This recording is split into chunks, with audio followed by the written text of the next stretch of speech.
Would you look at that? I'm also very tired. You have just been very, very needy lately, huh? Sitting in on many videos. Says, ideal for fans of Sarah J. Maas, Brandon Sanderson, and Jennifer L. Armentrout. One of these things is not like the other. I probably look even more bedraggled now.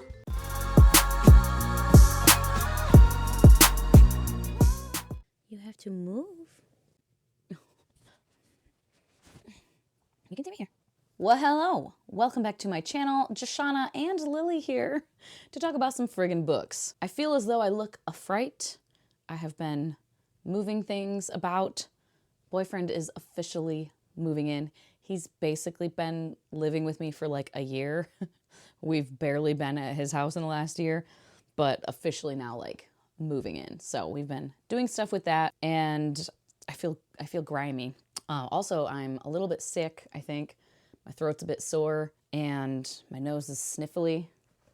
Got Kleenex on deck, ready to go. But I wanted to talk about some books I have acquired recently and some books I am getting rid of. And this has been since December, I think.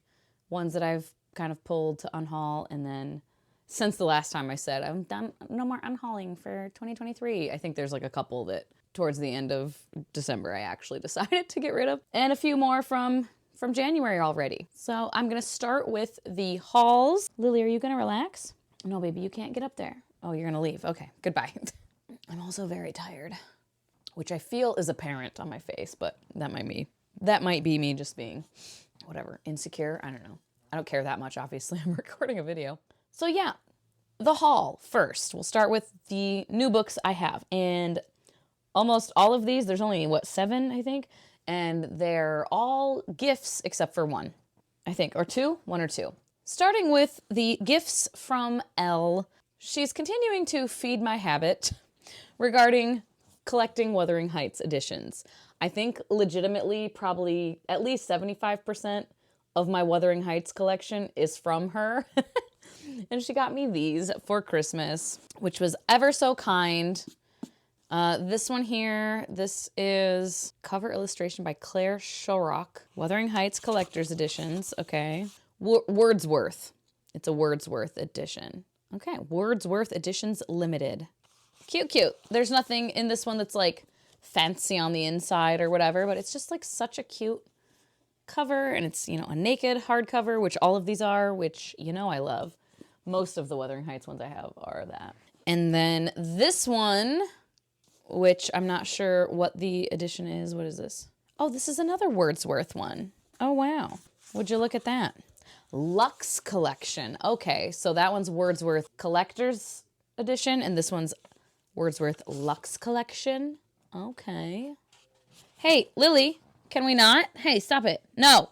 And same thing with this one. There's not like illustrations or anything, and it's just such a fucking gorgeous cover. Oh my God. This one is very cool. This edition here, it's Andrews McMeel Publishing. Illustrations by Marjolaine Baston.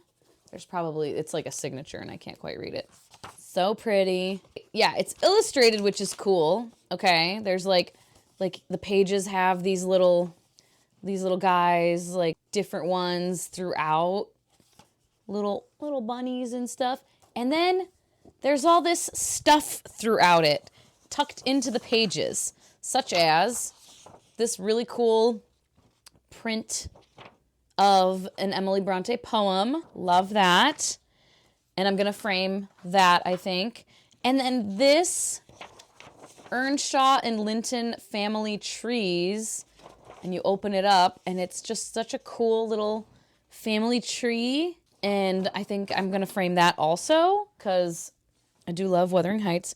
And let me show you all the other stuff. It's so cool. Some of it's just like little prints that are like little postcard type thing with information about, it's stuff from like the moors where the book takes place and where Emily Bronte like grew up. There's more of those. Yeah, there's tons of these little things. This Bracken. This one, this is cool. It's like a little, replica fake envelope to the publishing company, A-Lot and Jones, South Paternoster Row, London. Sender, Ellis, Acton, and I think it's Currer, right, was the name. Bell, Church Street, Haworth. And that's the Bronte sisters. That was those are their pen names they were using. And then it's poetry. Again, a little like replica thing of like something they would have sent to the publisher. And then this is like a little biography about Emily Bronte. Just had to blow my nose again, so I'll probably look even more bedraggled now. And then this is about Haworth Parsonage, where they lived. And then Top Withens. So this is what like Wuthering Heights is actually like inspired by. Very, very cool there. And then we have a map of West Yorkshire. Here we have that. And it's showing Haworth, the Bronte residence, Unhaul, the likely inspiration for Thrushcross Grange, and then Top Withens, the likely inspiration for Wuthering Heights. Very cool. I just think it's so fun, all these little things. And this is just so pretty. Thank you, Elle. Lily, must you? Like, what are we? Put your butt down. She never does. Her tail is always curled up. Where are you trying to go? Behind me? You can't go behind me. Just be normal. There we go. Yeah, good girl. And then 2 gifts that I got from the lovely Robin over at Robin Reads. And the first one is My Dear Henry by Kaylin Bayron. I have picked up, well, did I pick up 2? Yeah, I've picked up 2 of these classic remixes they're doing. It's Fuel and Friends, Fiwell and Friends, I don't know. So Many Beginnings, loved. That's a Little Women remix. That one was by Bethany C. Morrow. And then What Souls Are Made Of, Wuthering Heights remix by Tasha Suri. Loved that. And I'm actually not familiar with Jekyll and Hyde, like the original. I know the story. I know the general vibe. I've seen like one movie adaptation, I think. Like, I know what it's about, but I've never read the original one. Little Women, kind of same. I've watched the 1940s movie, I don't know, tons of times. The new movie I watched, the like 2018 one, and I tried reading the book and I DNF'd it. But I was like familiar with the story. Whereas this one, I've only seen a movie adaptation once, I think. And like, I don't really remember. I might not have even finished the movie. I don't know. So I'll be curious to see how I fare with this one. But yeah, I'm really hoping I enjoy this. Thank you so much, Robin. And the other one she got me, also, these were both on my wish list or whatever. This one, Child Free by Choice, The Movement Redefining Family and Creating a New Age of Independence by Dr. Amy Blackstone. After reading all the single ladies, they do talk about this concept a little bit in that because it's relevant, obviously, to that conversation. And there was like touching on this, and I am just want to read a little bit more like nonfiction on the topic for some kind of historical context and all of that. And also to help, I still want to do a video talking about all the single ladies, but I kind of want to do a video talking about both of these things, like waiting to get married or choosing, just women's choices that we have now. Choosing to not get married or wait longer to get married, or choosing to become a mother or not become a mother. And for fuller context in that discussion, I want to read this book. And I wanted to have a physical copy to like highlight things or tab things, you know? This was a completely random one I picked up at the airport on my way back from Michigan.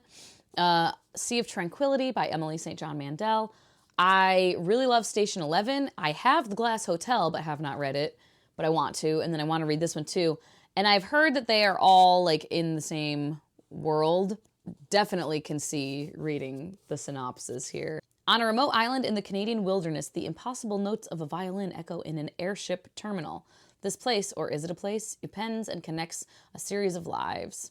Blah, blah, blah. Someone who's a resident of the second moon colony. And yeah, just pandemic, apocalyptic stuffs, which is what Station 11 is about, is like the outbreak of the pandemic. And then years later, like people moving about, trying to live, trying to survive. Very curious. And then one that I had just pre-ordered and I got whenever, was it November? No, it was December that it came, I think, or end of November. At any rate, Volume 8 of Monstrous by Sana Takeda and Marjorie Liu. Marjorie Liu wrote it. Sana Takeda does the illustrations. which are stunning and I love. I haven't picked this one up yet. You have just been very, very needy lately, huh? Sitting in on many videos. On to the Unhauls. And this is kind of in order, well, it's not. I was going to say it's in order of like most recently decided, but it's kind of not. But most recently, this is the most recent book I finished, and it was on my own TBR, and didn't love it, really. I don't think it's a bad book by any means. A lot of people really, really like it. I wanted to. Which is a little too, like, action heavy for me. Without the, like, added thing of, like, really great character development and dynamics and really cool, interesting plot. There wasn't enough of that stuff. It was more just focused on action for me personally. So, gonna unhaul it. Hopefully someone will enjoy it. Then Bone Shard Daughter by Andrea Stewart. Read this one at the end of last year. I don't remember. And yeah, I liked it, but then I picked up the second one from the library and I DNF'd it.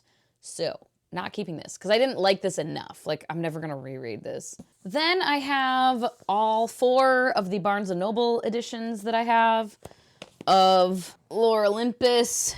At least I think they're all Barnes & Noble. I know these ones are. This one is too, right? I'll have to double check. I'm pretty sure they're all the Barnes & Noble ones. And then this one that I never even got to. This one was book 3, right? Yeah, book 3 of the Winter Night trilogy, Winter of the Witch. I bought it a long time ago thinking, like, I'm going to love this series. I'll get the other ones. It was used, and I'm like, I'll get the other ones used when I come across them. And then I read the first one finally from the library, and it was fine. Like, it wasn't bad. I didn't have a bad time reading it, but I didn't have a good enough time reading it to care to continue with the series. And then these 2, this was like a conundrum. I debated for a while, like, do I wanna? And then talking with Roger more as he read this series, I was just like, I loved these 2 books, but I didn't love them like enough, I don't think. It's one of these things where I had a really great time reading these 2 books. I'll freaking show you which ones they are. Ruin and Wrath, books 3 and 4 of The Faithful and the Fallen. I already decided to unhaul 1 and 2, and I haven't even taken them back yet. They're still over here in a tote bag. And I was just like, no, but I loved these 2. Like, these 2 were both, like, so great, I think. But my thing is, the reason I initially decided, like, oh, I'll just unhaul the first 2, because, like, I'm never going to reread those 2. I didn't like those 2 enough. And there weren't, like, that many, like, crazy moments like that in those 2. I would just, like, oh, I'll read a synopsis of those. But then I was like, am I going to do that, though? Like, do I even care enough where I would want to reread these 2? And I don't know. I've decided that I think I'm fine with having that memory of that really great reading experience and just leaving it at that. Never rereading them, so gonna unhaul these as well. Unhauling the whole thing. And they're, like, very used. I'm probably gonna get, like, hardly anything for them. Changing hands, definitely. I will not take them, I do not believe. So it would be Bookman's. They might take them, but they'll probably give me, like, $1 or $2 each, and that's fine. I fucking broke the spines. Because they're the UK ones that are the tight-ass binding, you know? That is all of the current unhauls that I have, and hauls. So, yay. Off to a good start, being pretty even with things, and as I said in my, like, low buy, and just talking about, like, being more intentional with things, like Lore Olympus, just being more mindful of, and, like, more aware and honest with myself, I guess. Like, I am liking that series. I'm not DNFing that series. I'm going to continue reading it, but I don't like it enough. I don't feel strongly about it enough that I think I'll ever reread it. And, like, I don't care enough to keep buying the books and just having them take up space on my shelves, you know? Or I'm like, I'm okay with getting rid of these and continuing the series just from the library. That is fine. I'm already pretty good about unhauling. I unhaul very frequently, so just keeping that going. And I believe that is all. Oh, I do have a bunch of digital hauls, but they were technically from last year. Right? Was it last year that was? Let me see. Okay, yeah. Oh man, so many. I'm gonna try to be better about, like, keeping track of and, like, counting it in hauls and stuff. Digital hauls. And yeah, the Stuff Your Kindle Day, I don't usually participate, but I did this year. So I can go through those, I suppose. My God, I forgot about these. There's so many. There's so many. And I don't think I talked about, there's a couple from November too. So we'll go over these. I don't think I talked about these. Blades of Magic by Tara Edun. I'm not going to get super in depth with these because there's quite a few. This is fantasy, the little blurb. This is year 1 of the Initiate Wars. Sarah is hoping it doesn't become the year she dies in an adventure fantasy for the ages. I feel like I saw someone talking about this one. I don't know, the cover looks really cool too. The covers of the whole series look really cool. And then also in November, Sword of the Dead by Morgan Rice. I don't know where I saw this one either. This is debut, breathtaking new fantasy series. Says ideal for fans of Sarah J. Maas, Brandon Sanderson, and Jennifer L. Armentrout. One of these things is not like the other. Oh man. I don't know, we'll see. Oh, it's a reimagining of the Persephone myth. Oh, and then this one I've seen around and just, yeah, grabbed it. One Dark Window by Rachel Gillig. Fans of Uprooted and For the Wolf, never tried Uprooted, DNF'd For the Wolf, comes a dark, lushly gothic fantasy about a maiden who must unleash the monster within to save her kingdom, but the monster in her head isn't the only threat lurking. I've heard good things. I've heard mixed things about this one, I will say, but gothic fantasy could be up my alley. A Curious Beginning by Deanna Rayburn. This I picked up because of reading a different Deanna Rayburn. What fucking book was that? Killers of a Certain Age, that one.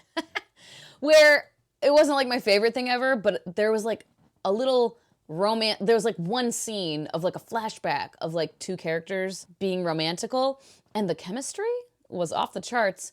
And this is like a historical one, I think. The Veronica Speedwell series. Yeah, Victorian England, whatever, world travel, scientific inquiry, occasional romantic dalliance. As familiar with hunting butterflies as with fending off admirers, Veronica intends to embark upon the journey of a lifetime. This very much sounds like it could be up my... I'm getting Parasol Protectorate vibes, and you know I love a Victorian era sassy ass heroine, so really hoping I love that. And here we are getting into the Stuff Your Kindle. There's probably gonna be so much random shit in here. Under Falling Skies, Kate MacLeod. Scout Shannon's whole family died the day the spacefarers dropped an asteroid on their domed city. Now she lives alone out in the wild with only her dogs for company. She prefers it that way, and so on. It's a young adult science fiction set on a remote planet with a distinctly Old West feel. Kind of up in the air, but we'll see. Oh, Frankenstein by Mary Shelley. I grabbed that. Stuff Your Kindle day. It was there. I borrowed from Kindle Unlimited, Divine Rivals by Rebecca Ross. Everybody's been raving about that, and sounds like it could be up my alley. Blew my nose again. My nose is, I'm sure, just raw as all fuck. Whatever. We're moving through. Yeah, Keeper of Enchanted Rooms by Charlie N. Holmberg. I've seen this one around. I want to say Monet talked about this. Is that correct? I could be wrong. House of Haunted History and Ill Temper.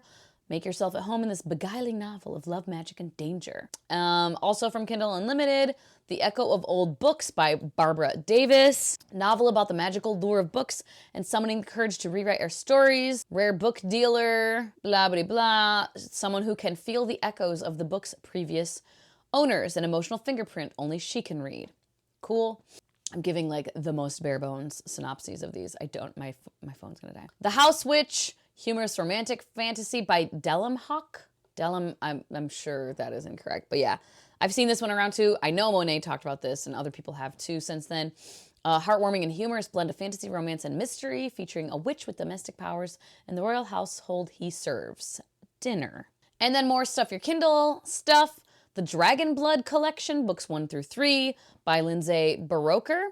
1,000 years have passed since a dragon has been seen in the world. Science and technology have replaced magic, which has dwindled until it has become little more than an element of myth and legend.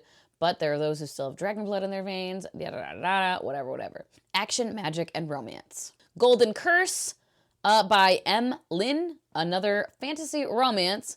Get lost in an epic fantasy romance where love crosses enemy lines. The girl must save the prince, and only magic can help those who oppose it. I don't know. City of Storms by Kat Ross. A city simmering with repressed urges, a fallen angel bent on chaos, and a conspiracy that could destroy them all. Can one woman harness her own psychic power to stop? Again, sounds like something that could be such a fun time, or could be just a miserable time for me personally. It could go either way. We're going to find out eventually. Colony 1, a space colonization adventure. This is very much like a gamble. It's by Tara Benner. It's an intriguing near-future sci-fi adventure in space with a feisty heroine, a reluctant hero, and chilling discoveries on board. There's elements that, you know, I like, but we know space operas, not always the best for me. Then, The Vampire Skeleton by Sarah General.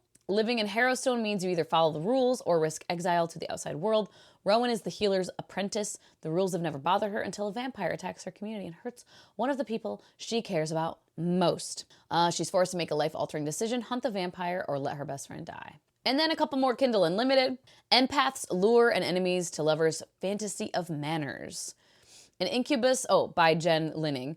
An incubus reluctant to use his powers. An empath confident in her own skin.